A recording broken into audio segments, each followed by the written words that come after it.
6 choses que seuls les hypersensibles peuvent comprendre.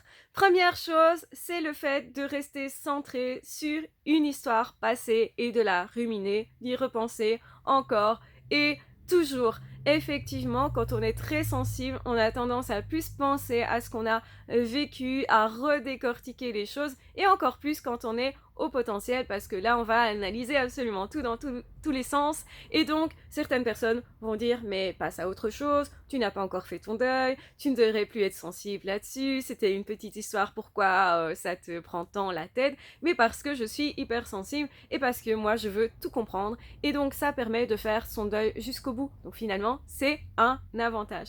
La deuxième chose, c'est le fait de ressentir très fort l'ambiance d'une pièce, ressentir très fort ce qui s'est passé, les échanges, les regards entre les personnes, on sent directement l'ambiance. Ça, c'est typique aussi des hypersensibles qui vont dire je sais qu'il y a eu une dispute ou je sais que telle personne est amoureuse de telle personne parce que moi je l'ai capté. Donc ils vont capter des choses que les autres ne captent pas, ressentir des choses même que les autres ne comprennent pas, donc ils vont vivre les émotions des autres et ça les impacte. Et justement, ça nous mène au troisième point qui est que oui, on ressent très fort ce que les autres nous expliquent, nous racontent, nous partagent et l'émotion dans laquelle ils sont. Et parfois, on est encore dans l'émotion qui vient d'être partagée alors que la personne elle-même, eh ben, elle est déjà dans autre chose.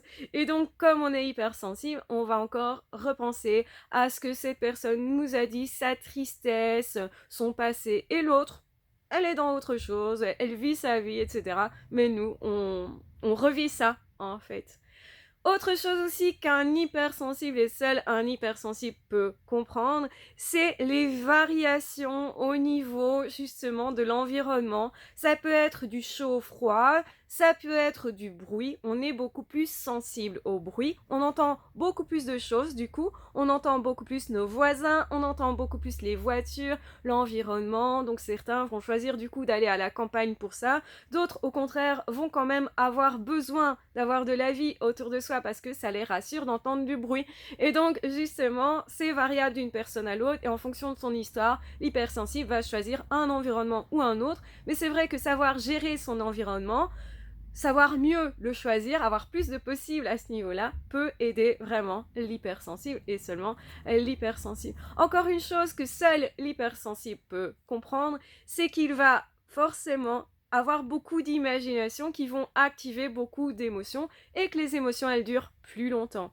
Donc autrement dit, on peut se souvenir qu'on a été amoureux de quelqu'un et simplement redevenir amoureux juste parce que on s'est souvenu de cette personne. Donc tout d'un coup, ça nous reconnecte à toutes les émotions qu'on a pu vivre à ce moment-là. Et donc, du coup, ça peut réactiver beaucoup plus notre mémoire émotionnelle. Et si on est au potentiel en même temps, et ben, ça réactive aussi toute notre mémoire des faits, de ce qui a été dit, etc. Et on peut ressortir des années plus tard à quelqu'un. Tu m'as dit ça, tu te souviens de cette phrase?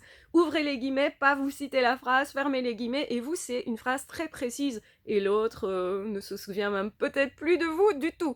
Donc ça, c'est assez perturbant pour le haut potentiel qui vit tout très intensément. Justement, les hypersensibles sont les seuls à vivre intensément les choses avec les avantages que ça a et les inconvénients que ça a. D'où l'intérêt d'avoir une vraie belle intelligence émotionnelle, de travailler là-dessus, parce que si on est hypersensible mais qu'on n'a pas travaillé sur son intelligence émotionnelle, eh ben on ne saura pas gérer ses émotions et ça peut être à la source de pas mal de problèmes dans la vie.